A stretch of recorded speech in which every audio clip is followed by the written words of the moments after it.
오늘은 내 왕이 임하시니라는 제목으로 스가랴 9장의 말씀을 함께 나누겠습니다.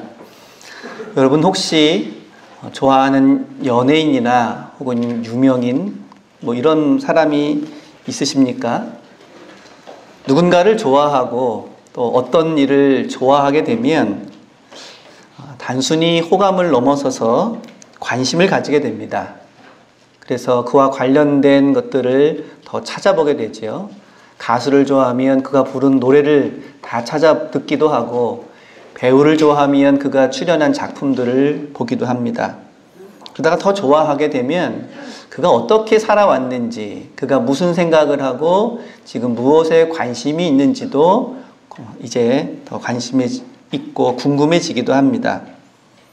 그리고 좋아하는 마음이 더 깊어지면 그 생각을 공유하고 싶고 또 그 삶을 공유하고 싶어지기도 합니다.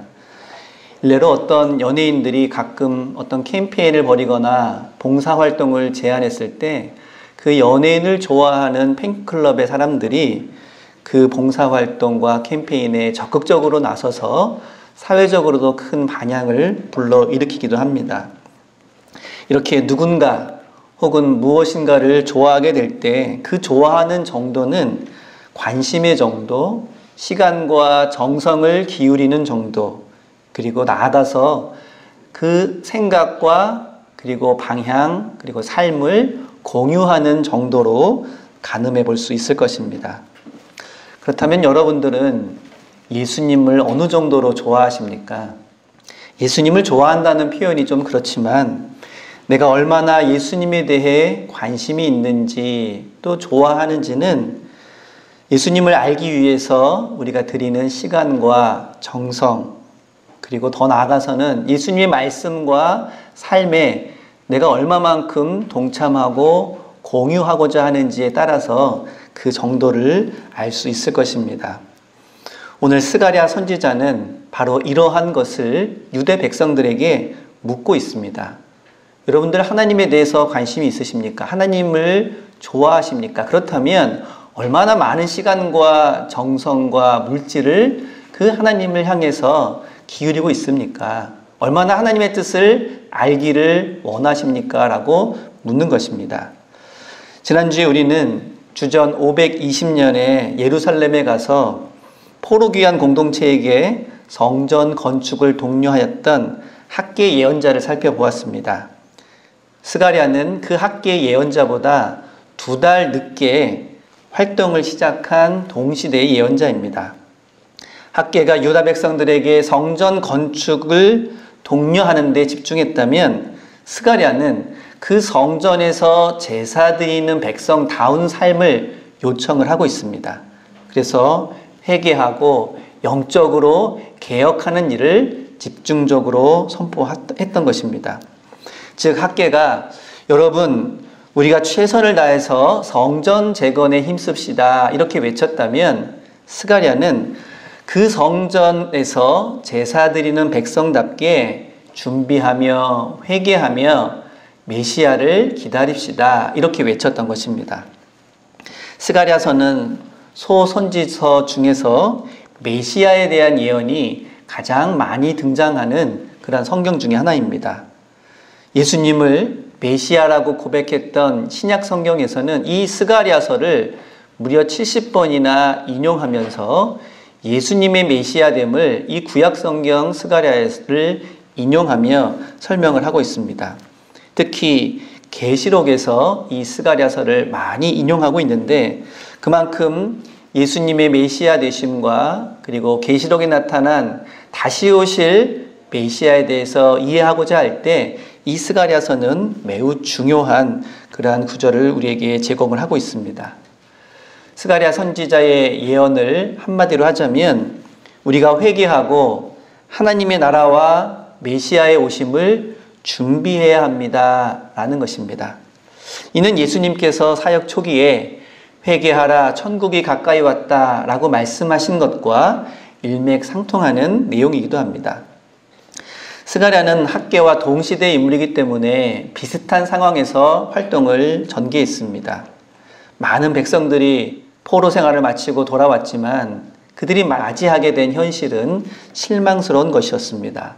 성전 재건은 중단되어서 16년 동안 방치되고 있었고, 가뭄 때문에 농사 짓는 일이 어려워져서 백성들의 삶은 피폐화되었습니다.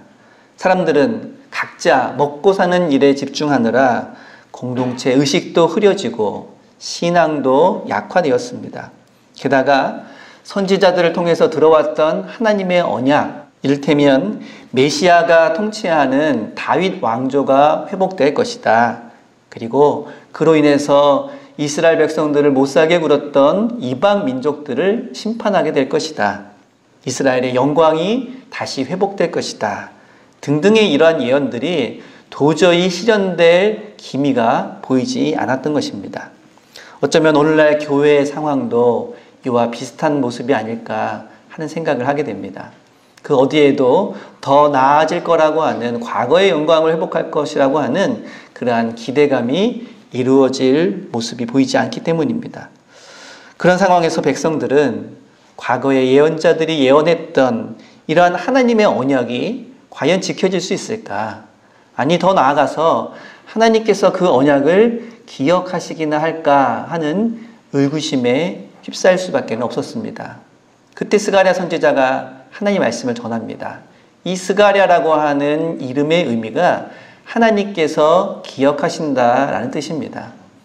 여러분들은 하나님이 그 언약을 잊으셨을지 모른다고 생각하지만 하나님께서는 결코 잊지 않으셨고, 하나님의 나라와 그리고 다가올 미래의 메시아를 보내주셔서 우리의 이 모든 고통과 또 불안과 고민의 문제들을 해결해 주실 것입니다 라고 말합니다.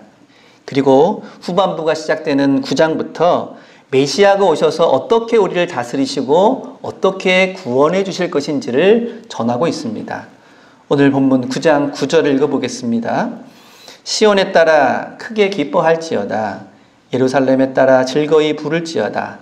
내 왕이 내게 임하시나니 그는 공의로우시며 구원을 베푸시며 겸손하여서 나귀를 타시나니 나귀의 작은 것 곧 나귀 새끼니라 라고 말합니다. 10절에서도 그가 이 땅에 오셔서 땅끝까지 평화를 이루어 줄 것이다 라고 전하고 있습니다. 그렇다면 스가랴가 말하고 있는 이 메시아, 이 땅에 평화의 세상을 이루게 하실 그 메시아는 과연 누구이겠습니까? 이 메시아에 대해서 우리가 생각할 때 기억해야 할 언약이 있습니다. 바로 다윗 언약입니다. 역대하 17장을 보면 나단 선지자를 통해서 다윗에게 주시는 하나님의 언약이 나옵니다. 그 핵심은 너와 너의 후손의 나라가 앞으로 영원히 보존될 것이다 라는 것입니다. 그 중에 14절에서는 이렇게 말합니다. 내가 영원히 그를 내 집과 내 나라에 세우리니 그의 왕위가 영원히 견고하리라. 그래서 많은 사람들은 다윗 언약을 다윗 가문의 통치가 앞으로 영원할 것이다 라고 생각하며 거기에 강조점을 두었습니다. 하지만 여기에서 우리가 더 관심 가지고 지켜봐야 할 부분은 내가 내 집과 내 나라에 그를 세우겠다라는 말씀입니다. 고대 세계에서 어떤 나라에 왕이 있으면 그 나라는 그 왕에게 속한 나라라고 흔히 말해집니다. 당시에는 페르시아 제국에 다리오 왕이 임금으로 있었습니다. 그래서 페르시아는 다리오의 나라라고 불려졌습니다. 하지만 하나님께서는 이스라엘을 다윗의 나라라고 부르지 않으셨습니다. 처음부터 끝까지 나의 나라라고 부르셨고, 그래서 이스라엘 백성들은 나의 백성이라고 부르셨던 것입니다. 너희는 내 백성이 되겠고 나는 너의 하나님이 될 것이다. 이것이 모든 구약 성경에 나오는 언약의 기본적인 내용입니다. 그렇기 때문에 다윗 왕가에서 다윗의 후손 중에 누군가가 메시아로 등장해서 다스린다라고 하는 것은 곧 하나님의 통치를 의미합니다. 어떤 다윗의 후손이 나타나서 임금이 되었다라고 하는 것은 하나님의 다스리심을 실현하는 대리자라는 말입니다. 에스겔 37장 25절과 27절에서도 이것을 분명히 보여주고 있습니다. 내가 내 종 다윗이 영원히 그들의 왕이 되게 해줄 것이다 라고 25절에서 말하는데, 바로 이어서 27절에는 나는 그들의 하나님이 되고 그들은 내 백성이 되겠다라고 말씀해 주십니다. 다시 말하자면 스가랴 선지자가 전하고 있는 이 메시아가 오셔서 다스릴 것이다 라고 하는 이 선포는 누군가 제2의 다윗이 되어서 강력한 통치를 행하고 그로 인해서 이방을 무찌르고 이스라엘의 영광을 되찾게 해주겠다라고 하는 특정 인물에 대한 예언이 아니라 다윗의 후손 가운데 누군가 등장해서 다스림을 펼칠 때 그 다스림을 통해서 하나님이 왕이 되시고 하나님이 우리의 주인이 되실 것이다 라는 그러한 말씀이십니다. 바로 왕이신 하나님, 하나님께서 다스리시는 나라, 이것이 스가랴가 전하고 있는 메시아가 오실 것이다 라고 하는 메시지의 핵심적인 내용입니다. 그래서 스가랴 14장 9절과 17절에는 이것을 아예 못 받고 있습니다. 여호와께서 천하의 왕이 되시리니 그 왕 만군의 여호와께 경배하러 나오리니, 즉 메시아가 오셔서 우리를 다스리신다라는 말은 누군가 출중한 다윗과 같은 솔로몬과 같은 인물이 등장할 것이니 그 사람을 기다려라 라는 말이 아니라 누구든지 하나님의 뜻대로 하나님의 백성이 되도록 이 나라를 다스리는 것, 그것이 바로 메시아의 통치라는 것입니다. 지금 스가랴는 신앙이 무뎌지고 공동체성이 무너지고 있는 이 귀한 공동체에게 이렇게 말하고 있습니다. 우리는 최선을 다해 성전을 재건해야 합니다. 그러나 건물을 짓는 것에 만족해서는 안 됩니다. 하나님께 제사 드리는 백성답게 스스로를 정결하게 하고 다윗의 후손인 메시아를 기다려야 합니다. 하지만 그 메시아는 하나님의 뜻을 이루어가는, 하나님께서 우리의 왕이심을 선포하는 자입니다. 우리는 세상에서 각자 먹고 살기 위해 서로 물고 뜯으며 살아가는 하찮은 존재들이 아닙니다. 우리는 하나님을 왕으로 섬기는 하나님의 백성임을 기억해야 합니다. 그리고 그 하나님의 다스림은 이방의 왕들처럼 군림하고 압제하는 것이 아니라 공의로우시며 구원을 베푸시며 겸손하게 다스리시는 하나님의 다스림을 의미합니다. 이와 같은 스가랴의 선언은 오늘날 교회를 향한 외침이기도 합니다. 점차적으로 신앙이 약화되고 교회의 공동체성도 흐려지고 있는 이 위기 속에서 스가랴의 외침에 귀를 기울이는 저와 여러분이 되실 수 있기를 바랍니다. 우리는 최선을 다해 무너진 교회를 다시 일으켜 세워야 합니다. 그러나 건물을 짓고 사람을 채우는 것에 만족해서는 안 됩니다. 하나님께 예배드리는 자답게 하나님의 뜻에 따라 살아가는 사람, 하나님을 왕으로 섬기며 살아가는 자들이 되어야 합니다.